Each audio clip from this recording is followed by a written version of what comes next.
Hello सांग मैंने केमिति अछंती आशा करुचे समस्ते बहुत भलरे थिबे। आपण समस्त को मो तरफ जय गुरु ठाकुर डाकुची आपण भलरे रुहंतु सुस्थ रे रुहंतु आपणकर पूरा दिनटी मंगलमय हो आ भलरे भलरे कटि जाओ। मो भी भलरे अच्छी तो हे आ गोटे सुंदर ब्लॉग आरंभ आ सुंदर ब्लॉग को मो पुष्प आपण समस्त को स्वागत करुचे। तो बर्तमान सकाळ टाइम सकाळ माने बासी काम सरे देछि। बासी काम किछि सरे नाय म केवल घर द्वार खरका पुरका काम सरे देछि। बासन से रकम टियल पाखर अछि सब काम रहिछि।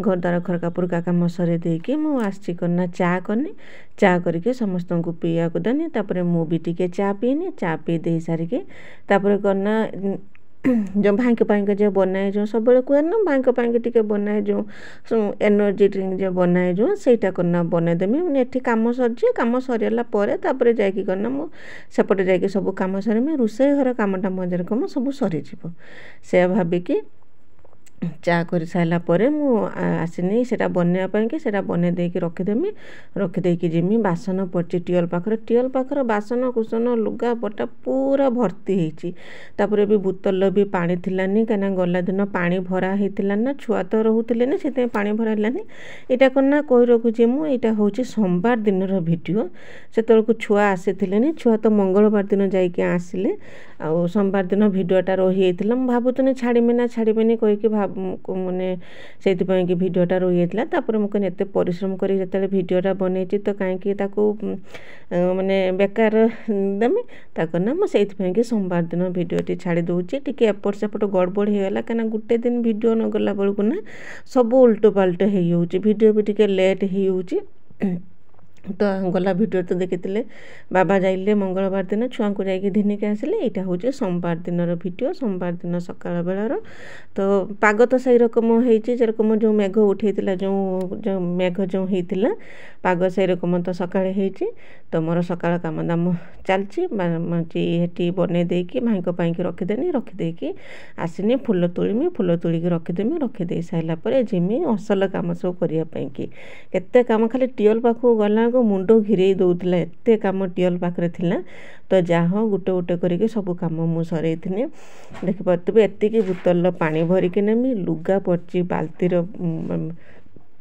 लुगा अच्छी लुगा को सब धोईमी तापर बासन कुसन भी सब रही है भी धोमी एत कम सर सारे तापर बाड़ी घर किसी टे परिया पतर किसी होती देखमी तापर करना गाधुआ पाधुआ करमी जापारे मत के समय लगे किंतु बेसी समय होती टाइम सरी जाता शीघ्र उठला बेलू ना कमटा टे शीघ्र सरी से तार छुआ थे घर पाखर कम भी टे कम सका टे बेसी झंझट होलानी से कम मोर टाइम माने शीघ्र माने टाइम ही सरी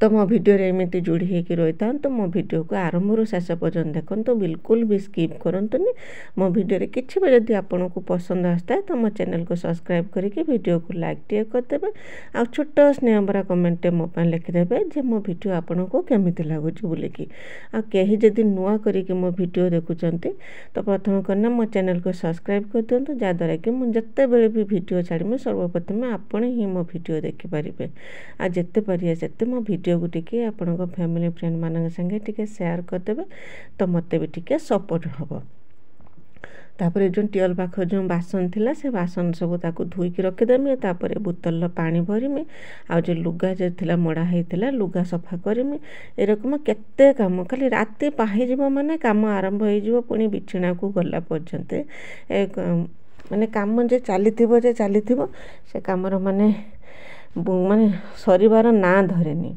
आउ करना मु जो सकाळ बेला 2 दिन जो भिडियो छाड़ी मुझे आपण मत जनइबे जे सकाळ बेला भिडियो छाड़ला बेलू आपन को टाइम हो कि आपन को सुविधा हो कौन करना संध्या बेले भिडियो छाड़ला बेलू आपन को देखापी कि सुविधा हो मत कमेंट करके जन बोल कि आप तो किसी भी जनइले कि कौ टाइम भिडियो छाड़ने आपन को माने पसंद आसे माने आपन को समय मिले मो भिडियो देखापी कि से भाविकी मुझे आज सकाळ बेला भिडियो छाड़नी से संध्या बेला भिडियो छाड़नी आ सकाळ बेला भिडियो न छाड़बार कारण भी मो देहटा बिल्कुल भी भल ना आज भी भिडियो छाड़ला बेलू लेट हो ଭାବୁଥିଲି ମୁଁ ଭିଡ଼ିଓ ଛାଡ଼ିବିନି ବୋଲିକି, ତାପରେ ବାବା ବି ମନା କରୁଥିଲେ ନା ତୁମେ ଭିଡ଼ିଓ ଛାଡ଼ନି, ବହୁତ ଜୋରସେ ଦେହ ଖରାପ ଅଛି। ସେଇଥିପାଇଁ ନା ମୁଁ କହିନି ଭିଡ଼ିଓ ଯଦି ରହିଗଲା ବେଳକୁ ନା ସେ ବାସି ଭିଡ଼ିଓ ହେଇଯାଉଛି, ଆଉ କେତେ ପରିଶ୍ରମ କରିକି ଭିଡ଼ିଓ ବନେଇଛି, ସେ ଭିଡ଼ିଓ ବି ଡିଲିଟ୍ କରିବା ପାଇଁକି ମୋର ବି ଇଚ୍ଛା ହେଉନି। କାହିଁକିନା କେତେ କାମ କରିକି ତାର ସବୁ ଭିଡ଼ିଓ ବନେଇକି ତାକୁ ଏଡ଼ିଟିଂ କରିକି ରଖୁଛି ନା,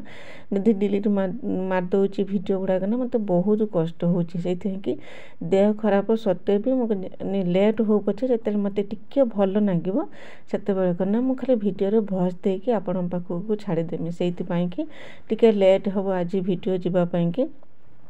ତ ଯାହା ହଉ ଟିକେ ଆଡ଼ଜଷ୍ଟ କରିନେବେ, ଦିନ ସାରା ତ ସେମିତି ଚାଲିଗଲା। ମୁଁ ଖାଲି ଏଇ ଟିକେ ଭଏସ୍ ଦେମି ବୋଲିକି ସେତିକି ହିଁ ମୋ ପାଇଁକି ମୋ ପାଖରେ ମାନେ ଏତିକି ବି ପେସେନ୍ସ ନାହିଁ। ତଥାପି ବହୁତ କଷ୍ଟରେ ଖାସ୍ ଆପଣମାନଙ୍କ ପାଇଁକି, କାହିଁକିନା ଭିଡ଼ିଓ ରହିଯାଉଛି ନା ସେଟା ବାସି ଭିଡ଼ିଓ ହେଇଯାଉଛି। ବାସି ଭିଡ଼ିଓ ଦେବା ପାଇଁକି ମୋତେ ବି ଭଲ ଲାଗୁନି, ଆପଣମାନଙ୍କୁ ବି ଭଲ ଲାଗୁଥିବନି। ସେଇଥିପାଇଁ ନା ମୁଁ ଭିଡ଼ିଓଟି ଆପଣଙ୍କ ପାଖକୁ ଛାଡ଼ୁଛି। ଆଉ ମୋତେ କମେଣ୍ଟ କରିକି ଜଣେଇବେ ଯେ ସନ୍ଧ୍ୟା ସମୟରେ ଭିଡ଼ିଓ ଦେଲା ବେଳକୁ ଆପଣଙ୍କୁ ଦେଖିବା ପାଇଁ ସୁବିଧା ହେଉଛି କି ସକାଳ ସମୟର ଭିଡ଼ିଓ ଦେଲା ବେଳକୁ ଆପଣଙ୍କୁ ସୁବିଧା ହେଉଛି, ସେଇଟା ମୁଁ କିଛି ଜାଣିପାରୁନି ନା। ମୋତେ କମେଣ୍ଟ ନ କଲେ ମୁଁ ଜାଣିବି କିରକମ। ସେମିତି ଗଲା ଭିଡ଼ିଓରେ ଆପଣ ବହୁତ ସୁନ୍ଦର ସୁନ୍ଦର କମେଣ୍ଟ ଲେଖିଛନ୍ତି, ସେଇଥିପାଇଁକି ଆପଣ ସମସ୍ତଙ୍କୁ ବହୁତ ବହୁତ ଧନ୍ୟବାଦ। ବିଶେଷ କରିକି ଯେଉଁ ଚିକ୍ମୋହନ ଦିଦି କରିନା ଯେଉଁ ନଡ଼ିଆ ବରା ଯେଉଁ କହିଥିଲି ରେସିପି କଥା, ମୁଁ ତ ବନେଇଥିଲି, ମୋତେ ପିଠା ପରିକା ଲାଗିଲା, ସେ କିନ୍ତୁ ପୁରା ନଡ଼ିଆ ବରାର ରେସିପି ଦେଇଛନ୍ତି। ତ ଦିଦି ଆପଣଙ୍କୁ ବହୁତ ବହୁତ ଧନ୍ୟବାଦ, ମୋ କଥା ରଖିକି ନଡ଼ିଆ ବରାର ରେସିପି ଆପଣ ଦେଇଛନ୍ତି। ତ ନିଶ୍ଚୟ ଆଉ ଥରେ ମୁଁ ଚେଷ୍ଟା କରିମି ବନେଇବା ପାଇଁକି। ଆମ ବାଡ଼ିରେ ତ ନଡ଼ିଆ ଗଛ ନୁହେଁ, ଆମର କିଣା ହେଇକି ଯେତେବେଳେ ଦରକାର ହୁଏ କିଣା ହେଇକି ନଡ଼ିଆ ଆସେ। ଯେତେବେଳେ ନଡ଼ିଆ ଆସିବ ଆମ ଘରକୁ ମୁଁ ନିଶ୍ଚୟ ଆପଣ ଯେମିତି କହିଛନ୍ତି ନଡ଼ିଆ ବରା ବନେଇବା ପାଇଁକି, ମୁଁ ସେମିତି ନଡ଼ିଆ ବରା ବନେଇବାକୁ ଚେଷ୍ଟା କରିମି। ତ ଆଉ ଥରେ ମୋ ହୃଦୟର ସହିତ ଆପଣଙ୍କୁ ବହୁତ ବହୁତ ଧନ୍ୟବାଦ। ମୋତେ ଏତେ ଭଲ ପାଇବା ଦେଇଛନ୍ତି, ଆଉ ମୋ କଥା ରଖିକି ନଡ଼ିଆ ବରାର ରେସିପି ଦେଇଛନ୍ତି। ସେଇଥିପାଇଁକି ଯେତେ ଧନ୍ୟବାଦ ଦେଲେ ବି କ'ଣ ହେବ, କାହିଁକିନା ଆପଣଙ୍କ ଏଇ ଏତିକି ଟିକେ ଭଲ ପାଇବା ହିଁ ମୋତେ ଆଜି ନା ଏ ଯେଉଁ ୟୁଟ୍ୟୁବରେ ବାନ୍ଧିକି ରଖିଛି। ଯେଉଁଥିପାଇଁକି ମୋ ଦେହ ଖରାପ ହଉ ଯେତେବେଳେ ବି ସମୟ ହଉ ପଛେ ମୁଁ ନା ଆପଣଙ୍କ ପାଖକୁ ଭିଡ଼ିଓ ଛାଡ଼ିବା ପାଇଁକି ପୁରା ଅସ୍ଥିର ହେଇପଡ଼ୁଛି। ଗୋଟେ ଦିନ ଲେଟ୍ ହେଲା ବେଳକୁ ପୁରା ଯେରକମ ଲାଗୁଛି ସେତିକି କିଛି ଗୋଟେ ମାନେ ଅଧୁରା ରହିଗଲା, କାମ ମୋର ସରିଲାନି, ଅଧୁରା କାମ ଗୋଟେ ରହିଗଲା, ଏମିତି ହିଁ ମୋତେ ଲାଗୁଛି। ଖାସ୍ ଏଇ ଆପଣ ସମସ୍ତଙ୍କ ଭଲ ପାଇବା ପାଇଁକି, ସେରକମ ସୋନି ଦିଦି, ସ୍ନେହଲତା ଦିଦି, ସୁଲତା ଦିଦି, ଦୀପାଞ୍ଜଳି ଦିଦି, ବିଜୟଲକ୍ଷ୍ମୀ ଦିଦି ସମସ୍ତେ ବହୁତ ସୁନ୍ଦର ସୁନ୍ଦର କମେଣ୍ଟ ଲେଖିଛନ୍ତି। ସମସ୍ତଙ୍କୁ ମୋ ତରଫରୁ ବହୁତ ବହୁତ ଧନ୍ୟବାଦ, ହୃଦୟରୁ ସହିତ। ଯେତେ ଧନ୍ୟବାଦ ଦେଲେ ବି ସମସ୍ତଙ୍କୁ କମ୍ ହେବ। ଆଉ ଲିତା ଦିଦି କହିଛନ୍ତି ନା ସେ ଯେଉଁ ମୁଁ ଯେଉଁ ଚିଙ୍ଗୁଡ଼ି ମାଛର ଯେଉଁ ବଡ଼ା ଯେଉଁ ବନେଇଥିଲି ଚିଙ୍ଗୁଡ଼ି ବରା, ସେ ନା ଚିଙ୍ଗୁଡ଼ି ବରା ତରକାରୀ କରିଥିଲେ, ଆଉ ତରକାରୀ କରିକି ଖାଇଛନ୍ତି, ତାଙ୍କୁ ବହୁତ ସୁନ୍ଦର ଲାଗିଛି, ପସନ୍ଦ ଆସିଛି ବି। ସେଇଥିପାଇଁକି ସେ କମେଣ୍ଟ କରିକି କହିଛନ୍ତି ମୁଁ ଚିଙ୍ଗୁଡ଼ି ବରା ବନେଇଥିଲି, ମୋତେ ବହୁତ ସୁନ୍ଦର ଲାଗିଲା ଖାଇବା ପାଇଁକି। ତ ଦିଦି ମୋତେ ଜାଣିକି ଖୁସି ଲାଗିଲା, ଯାହା ହଉ ମୁଁ ପରିଶ୍ରମ କରିକି ଯେ ରେସିପି ଦେଇଥିଲି ସେ ରେସିପି ଆପଣ ବନାଉଛନ୍ତି, ଆପଣଙ୍କୁ ପସନ୍ଦ ଆସୁଛି ବୋଲିକି। ତ ଏତିକି ଜାଣିକି ମୋତେ ଲାଗୁଛି ଯେରକମ ମୋର ଯେଉଁ ପରିଶ୍ରମଟା ଯେଉଁ ଯାଉଛି ସେଟା ବୃଥାରେ ଯାଉନି। ମୁଁ ଯେ ଏତେ ପରିଶ୍ରମ କରିକି ଯେଉଁ ଆପଣଙ୍କୁ ରେସିପି ଦେଉଛି ତ ଆପଣ ଦେଖୁଛନ୍ତି ଆଉ ତାର ବନାଉଛନ୍ତି, ମୋତେ ବହୁତ ଖୁସି ଲାଗୁଛି ଜାଣିକି। ତ ଆଗକୁ ଏମିତି ଆଉ ନୂଆ ନୂଆ ରେସିପି ଦେବା ପାଇଁକି ମୁଁ ନିଶ୍ଚୟ ଚେଷ୍ଟା କରିମି। ତ ଗାଁ ଗହଳି କଥା ସବୁବେଳେ ମାନେ ଟାଉନ୍ ବଜାର ଭଳିଆ ସବୁ ଜିନିଷ ମିଳେ ନାହିଁ ଯେ ବିଭିନ୍ନ ପ୍ରକାର ଭେରାଇଟିର ରେସିପି ଦିଆଯିବ। କେଇ ଦିନ ଯଦି ସେରକମ କିଛି ଯଦି ହେଉଛି ମିଳୁଛି ତ ମୁଁ ରେସିପି ଦେଉଛି, ନହେଲେ ନାହିଁ ଯେରକମ ସାଧା ସିଧା ଯେରକମ ମୋର ଡେଲି ବ୍ଲଗ୍ ସେଇରକମ ଡେଲି ବ୍ଲଗ୍ ହିଁ ଚାଲିଛି ମୋର। ତ ବାଡ଼ିକି ଯାଇଥିଲି କାମ ସରି ଦେଇକି, ବାଡ଼ିରେ ଆଉ କିଛି ପରିବା ନାହିଁ, ବା ସେତିକି ହିଁ ପରିବା ବାହାରିଲା, 3ଟା ବାଇଗଣ, 3ଟା ବିଲାତି ଆଉ 4-6 ଫୋଡ଼ା ସିମ ବାହାରିଲା। ତାକୁ ଆଣିକି ରଖିଦେଲି, ରଖିଦେଇକି ଗାଧୁଆ ପାଧୁଆ କରିକି ଠାକୁର ପୂଜା କରିକି ସକାଳ ରୋଷେଇଟା କରିଥିଲି। ସକାଳ ରୋଷେଇ କ'ଣ, ଆମେ ତ ବାବା ମୁଁ 2 ଜଣ ପଖାଳ ଖାଇଥିଲେ। ଆଜି ବି ବାବା ପଖାଳ ଖାଇନଥିଲେ, ବାବା କନା ଜଳଖିଆ ଖାଇଥିଲେ, ମୁଢ଼ି ଖାଇଥିଲେ। ବାସ୍ କେବଳ ଭାଇଙ୍କ ପାଇଁକି ଯାହା ରୁଟି ବନେଇଥିଲି, ଆଉ କିଛି ମୁଁ ସେରକମ ପଖାଳ ସେଇ ଟମାଟୋ ଚଟଣି କରିଦେଇକି ମୁଁ ପଖାଳ ଖାଇ ଦେଇଥିଲି। ଆଉ ସେଇଥିପାଇଁକି ତା ରେସିପି କିଛି ମୁଁ ଆଉ ସେୟାର କଲିନି। ତ ସବୁଦିନ ତ ସେଇ ରୋଷେଇବାସ ହିଁ କରୁଛି। ତାପରେ କନା ମୁଁ ଯେଉଁ କହୁଥିଲି ନା ସୋମବାର ଦିନର ଭିଡ଼ିଓ ବୋଲିକି, ବର୍ଷା ତ ହେଇଯାଇଥିଲା, ସେଇଥିପାଇଁକି ଲୁଗା ଏଠି ବାନ୍ଧିଥିଲି ଯେରକମ ଓଦା ନ ହେବ ବୋଲିକି। ଆଉ ଦେଖିଲା ବେଳକୁ ପାଣି ସବୁ ଛିଟା ମାରିକି ଚାରିପଟ ଯାକ ପୁରା ଓଦା ହେଇଯାଇଥିଲା। ଗ୍ୟାସରେ ତ ରୋଷେଇ କରୁଥିଲି, ଆଉ ଚୁଲିରେ ଆଉ ରୋଷେଇ କରୁଥିଲି ନା। ଆଜି ଭାବିନି ନା ଚୁଲି ପାଖଟା ଖରା କରିଛି ଯେତେବେଳେ ଟିକେ ଟିକେ, ସକାଳ ବେଳା ତ ଖରା କରିଥିଲାନି। ଯେରକମ ଦିନ ହେଲା ସେ ସମୟରେ କନା 9ଟା 10ଟା ବେଳକୁ ଟିକେ ଟିକେ ଖରା ଆସିଥିଲା। ମୁଁ ଭାବିନି ଏଇଠି କନା ଖଡ଼କା ଫଡ଼କା କରିକି ପରିଷ୍କାର କରିଦେବି। ପରିଷ୍କାର କରିଦେଇକି ଏଇଠି ଭାତ ରାନ୍ଧିବି। କ'ଣ ବି ରାନ୍ଧିବି, ଆମେ 3 ଜଣ ଲୋକ ଖାଇବା। ମୁଠିଏ ଚାଉଳ ବସାଇ ଦେଲା ବେଳକୁ ଆମର ହେଇଯାଉଛି କେବଳ ଦ୍ୱିପହର ଟାଇମ୍ଟା। ଆଉ ଯାହା ପଖାଳ ରହୁଛି ସକାଳକୁ ମୋର ହେଇଯାଉଛି। ମୋ ଦେହଟା ଭଲ ହେଉନି ନା, ଖାଲି କମର ଗୋଡ଼ ହାତ ବିନ୍ଧା ବିନ୍ଧି କରୁଛି। ସେଇଥିପାଇଁ କନା ମୁଁ ବି ପଖାଳ ଖାଉନାହିଁ ରାତିରେ। ମୁଁ ରାତିରେ ରୁଟି ଖାଇଦେଉଛି। ଆଉ ସକାଳ ବେଳା ଯାହା ଭାତ ରହୁଛି ତାକୁ ଫିଙ୍ଗିବା ପାଇଁକି ଦେହ ସହୁନି। ସେଇଥିପାଇଁ କନା ସକାଳ ବେଳା ମୁଁ ଭାତ ଗଣ୍ଡେ ଖାଇଦେଉଛି। ଆଉ ସେଇଥିପାଇଁକି ମୁଁ ଆଉ କନା ଚୁଲିରେ ବି ମାନେ ଇଚ୍ଛା ଥିଲେ ବି ମୁଁ ଚୁଲିରେ ଆଉ ରୋଷେଇ କରୁନି। ରୋଷେଇ କରି ହୁଅନ୍ତା, କିନ୍ତୁ ମୁଁ ସେଇଥିପାଇଁକି କରୁନି। 3 ଜଣ ଲୋକ ଖାଇବା ବୋଲିକି ଆଉ ରୋଷେଇ କରୁନି। ଆଜି ଭାବିନି କନା ଚୁଲି ପାଖକୁ ଆସିନି, ଭାବିନି ଏଠି ପରିଷ୍କାର କରିଦେମି। ଯେଉଁ ମେଘ ହେଇକି ଓଦା ହେଇଯାଇଥିଲା ପରିଷ୍କାର କରିଦେମି। ପରିଷ୍କାର କରିଦେଇ ସାରିକି ତାପରେ କନା ଏଇଠି ଆସିକି ଭାତ ରାନ୍ଧିମି ବୋଲିକି। ସେଇଥିପାଇଁକି ଦେଖିବ ଏରକମ ମୁଁ ଓଦା ହେଇଛି। ଚାରିପଟର କେତେ ଜିନିଷ ସବୁ ପଡ଼ିଥିଲା, ସବୁ ଛିଞ୍ଚତର ହେଇଥିଲା। ଲୁଗା ବି ସବୁ ଯେଉଁ ଚାରିପଟର ଯେଉଁ ବନ୍ଧା ହେଇଥିଲା ସେ ଲୁଗାକୁ ବି ସବୁ ବାହାର କରିକି ରଖିନି। ସବୁ ଛାଞ୍ଚୁଣି ପହଁରା ତାକୁ ସବୁ ଓଦା ହେଲା। କେତେ ପରିଶ୍ରମ କରିକି ଏଠି ମାଟି ଗୋବର ଦେଇକି ଲିପିଥିନି, କିନ୍ତୁ ବର୍ଷା ହେଇସାରିଲା ପରେ ସେଗୁଡ଼ା ସବୁ କାଆଡ଼େ ଚାଲିଗଲା। ପୁରା କନା ପୁରା ଏଠି ବାଲି ଫୁଟି ପଡ଼ିଛି। ଯେରକମ ଜଣାପଡ଼ୁଛି ସତିକି ଏଠି ବିଲକୁଲ ବି ଲିପା ହେଇନାହିଁ। ଏରକମ ଅବସ୍ଥା ହେଇଯାଇଛି। ସବୁ ମାଣ୍ଡିକି ଯେଉଁ କାଦ ସବୁ ହେଇଯାଇଛି। ଗାଈ ବି ଏଇଠିକି ପଳେଇ ଆସିଥିଲା। ଏଇଠି ବି ଗୋବର ସବୁ ମାନେ ମୂତ ଗୋବର ସବୁ ଏଇଠି ହିଁ କରିଦେଇଥିଲା। କାରଣ ବର୍ଷା ହେଲା ବେଳକୁ ନା ସେ ଧାଇଁକି ପଳେଇ ଆସିକି ଏଇଠି ଠିଆ ହେଇଯାଏ। ଆଉ ହେଉଛି ସେଇଥିପାଇଁକି ତାକୁ ଟିକେ ଭଲ ରକମ ପହଁରାର ଝାଡ଼ି ଝୁଡ଼ିକି ପରିଷ୍କାର କରିଦେନି। ଯେଉଁ ଗୋବର ଯେ ସବୁ ପଡ଼ିଥିଲା ଗୋବର ସବୁ ଏଠି ନାଗିକି ଶୁଖିଯାଇଥିଲା। ଲିପିମି ମାନେ ଜାଗାଟା ଭଲ ରକମ ପରିଷ୍କାର କରିମି। ସେଇଥିପାଇଁ କନା ଗୋବରକୁ ତାକୁ ସବୁ ଭଲ ରକମ ତାକୁ ସବୁ ବାହାର କରିକି ଆଉ ଏଇଠି ମୋତେ ଢେର ସମୟ ଲାଗିଯାଇଥିଲା। ତାପରେ ଯାଇକି ଗ୍ୟାସରେ ଭାତ ବସାଇ ଦେଇଥିଲି। ଗ୍ୟାସରେ ତ ସମୟ ଲାଗେନି, ସାଙ୍ଗେ ସାଙ୍ଗେ ହେଇଯାଏ। ଗୋଟେ ପଟରେ ଭାତ କରିଦେଇକି ଆଉ କ'ଣ ଏଣ୍ଟଣ ଟିକେ ତରକାରୀ କରିଦେଉଛି। ଆମେ 3 ଜଣ ଖାଇଦେଉଛୁ। ଛୁଆ ଥିଲେ ତାଙ୍କ ପାଇଁକି ଟିକେ ମାନେ ଦେଖିକି ତରକାରୀ କରିଦେବେ, କାହିଁକିନା ସେମାନେ ଆକୁ ଖାଆନ୍ତିନି ତାକୁ ଖାଆନ୍ତିନି, ଟିକେ ନଖରା କରନ୍ତି। କିନ୍ତୁ ଆମେ 3 ଜଣ ଯେତେବେଳେ ଖାଉଛୁ ଆମେ ଯାହା ଟିକେ ତରକାରୀ କରିଦେଇକି ଆମେ ଖାଇଦେଉଛୁ, ଆମର ହେଇଯାଉଛି। ସେଇଥିପାଇଁକି ମୁଁ ଯେତେ ସମୟ ଲାଗୁ ପଛେ ଏଇଠି ଟିକେ ମୁଁ କାମ ସରେଇ ଦେଇକି ଯାଇକି କନା ଗ୍ୟାସରେ ଭାତ ବସିନି। ଏଠି ସବୁ ରକମ ରେଡ଼ି କରିଦେନି। ରେଡ଼ି କରିଦେଇ ସାରିକି କିନ୍ତୁ ଏଠି ଆଉ ରୋଷେଇ କଲିନି, ଯାଇକି ଗ୍ୟାସରେ ରୋଷେଇ କରିଥିଲି। ତ ଗୋଟେ ବଡ଼ କାମ ଥିଲା କନା। ବର୍ତ୍ତମାନ ଯେହେତୁ ଓଦା ହେଇଛି, ଯେଉଁ ଗୋଟେ ଛୋଟ ଚୁଲି ଯେଉଁ ବନେଇଥିଲି ନା, ମୋ ବନେଇବାର କ'ଣ ଅସୁବିଧା ହେଲା, ସେଠି କନା ଜାଳ ବାହାରୁଛି କିନ୍ତୁ ଏତେ ବି ଜାଳ ବାହାରୁନାହିଁ। ଯେ ଜିନିଷ ବସିଲା ବେଳକୁ କନା ଗୋଟେ ପଟର ହିଁ ହେଉଛି, ଆଉ ଗୋଟେ ପଟ ହେଉନାହିଁ ତରକାରୀ ପତ୍ର। ସେଇଥିପାଇଁ କନା ଭାବିନି କନା ସେପଟ ଚୁଲିଟାକୁ ଭାଙ୍ଗିକି କାଢ଼ିଦେମି। ଏକ ତ ଚୁଲି ଓଦା ଥିଲା ନା, ଆଉ ଏଇ ଓଦା ସମୟର ମାଟି ଦେଇକି ଲିପିଦେନେ ନା ସେଠି କ'ଣ ନା ଭଲ ରକମ ସେଟ୍ ହେଇଯିବ।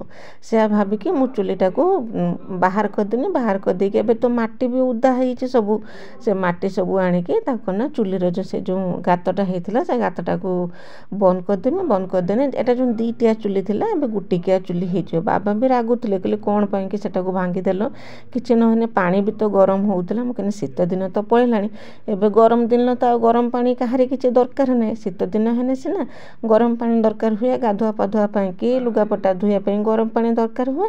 ଏଇପଟର କନା ସବୁବେଳେ ପାଣି ହାଣ୍ଡିଟେ ବସିଥାଏ। କିନ୍ତୁ ଯେହେତୁ ଏବେ ତ ଶୀତ ଦିନ, ଆଉ ନା ଖରା ଦିନ ହେଲାଣି, ଶୀତ ଛାଡ଼ିଗଲାଣି, ଆଉ ଚୁଲିର କିଛି ଆବଶ୍ୟକ ନାହିଁ। କିନ୍ତୁ ବାବା ବହୁତ ବିରକ୍ତ ହେଉଥିଲେ ଏ ଚୁଲିଟା ଯେଉଁ ଭାଙ୍ଗିଦେନି। କହିଲେ କିଛି ନହେଲେ ତରକାରୀ ପତ୍ର ପାଇଁକି ତ ପାଣି ସେଇଠି ଗରମ ହେଇପାରୁଥିଲା, ଚୁଲିଟା ଥିଲା ତୁମେ ଭାଙ୍ଗିଦେଲ। ମୁଁ କହିଲି ନା ଏବେ କରନା କିଛି ଆବଶ୍ୟକ ନାହିଁ ଚୁଲିର। ତାପରେ ଗ୍ୟାସରେ ତ ରୋଷେଇ ହେଉଛି କେବଳ ସକାଳ ବେଳାଟା ନା, ଦ୍ୱିପହର ଟାଇମ୍ଟା ହିଁ ରୋଷେଇ ହେଉଛି।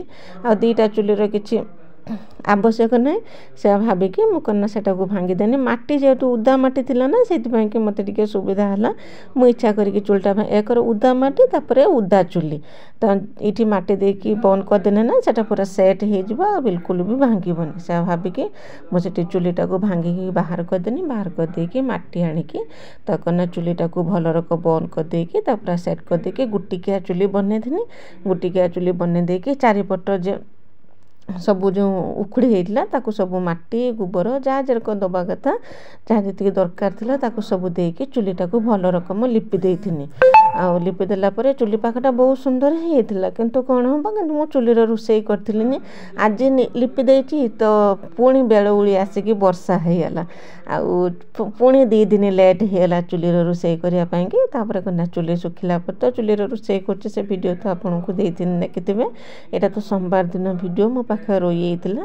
ଆଉ ସେଇଟା ହିଁ ଆଜି ଆପଣଙ୍କ ପାଖକୁ ଛାଡ଼ୁଛି। ଆଉ ମୋ ଭିଡ଼ିଓ କେମିତି ଲାଗୁଛି ମୋତେ କମେଣ୍ଟ କରିକି ଜଣାଇବେ। ଆଉ ମୁଁ ଯେଉଁ ଏତେ ପରିଶ୍ରମ କରୁଛି, ମୋ ପରିଶ୍ରମଟା ଆପଣଙ୍କୁ କେମିତି ଲାଗୁଛି ସେଟା ବି ମୋତେ ଜଣାଇବେ। ମୋ ପରିଶ୍ରମ ଆପଣଙ୍କୁ କେମିତି ଲାଗୁଛି ବୋଲିକି। ଏଇଠି ଚୁଲି ପାଖରେ ମୋତେ ଘଣ୍ଟେ ପାଖାପାଖି ସମୟ ଲାଗିଥିଲା। ତାକୁ ସବୁ ବାଗେଇକି ପରିଷ୍କାର କରି, ଯେଉଁ ମାଟି ଯେଉଁ ଥିଲା ତାକୁ ସବୁ ପରିଷ୍କାର କରିକି, ଆଉ ସେଠି କ'ଣ ନା ମାଟି ଗୋବର ସବୁ ଦେଇକି ଲିପିଦେଲେ ଚୁଲି ପୁରା ସୁନ୍ଦର ହେଇଗଲା।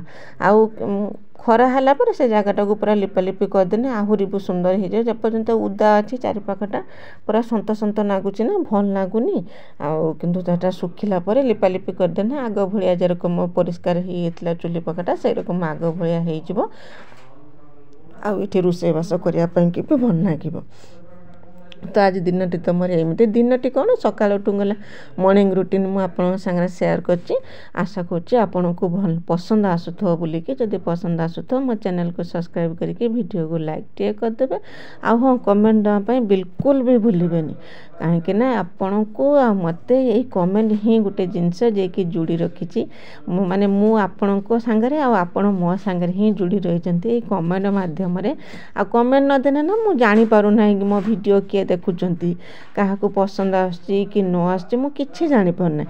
ସେଇଥିପାଇଁକି ମୁଁ ସବୁବେଳେ କୁହେ, ଯେଉଁମାନେ ବି ମୋ ଭିଡ଼ିଓ ଦେଖୁଛନ୍ତି ଗୋଟେ କମେଣ୍ଟଟେ ଲେଖିଦିଅନ୍ତୁ, ଯାହାଦ୍ୱାରା କି ମୁଁ ଜାଣିପାରିମି ଆପଣଙ୍କୁ ମୋ ଭିଡ଼ିଓ ପସନ୍ଦ ଆସୁଛି ବୋଲିକି। ଆଉ ମୁଁ ଆପଣଙ୍କ ପାଇଁକି ଆହୁରି ଭଲ ଭଲ ଭିଡ଼ିଓ ଆଣିବା ପାଇଁକି ବି ଚେଷ୍ଟା କରିମି। ସେଇଥିପାଇଁକି ଏତେ ଦେହ ଖରାପରେ ବି ମୁଁ ଶୋଇକି ହିଁ ଭଏସ୍ ଦେଉଛି। ବସିବା ପାଇଁକି ବି ମୋ ପାଖରେ ଜୋନ୍ ନାହିଁ, ସେଇଥିପାଇଁକି ଶୋଇକି ହିଁ ମୁଁ ଆପଣଙ୍କ ପାଇଁକି ଭିଡ଼ିଓରେ ଭଏସ୍ ଦେଉଛି।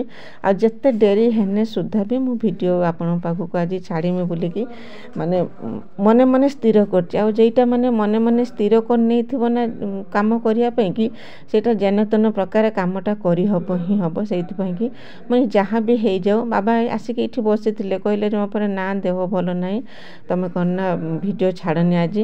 କିନ୍ତୁ ମୁଁ କହିନି, ଯେତେବେଳେ ବାବା ଉଠିକି ପଳେଇଲେ ନା, ମୁଁ କ'ଣ ନା ସାଙ୍ଗେ ସାଙ୍ଗେ ଭିଡ଼ିଓର ଭଏସ୍ ଦେଇ ଦେଉଛି। ସେଇଥିପାଇଁକି ଆଉ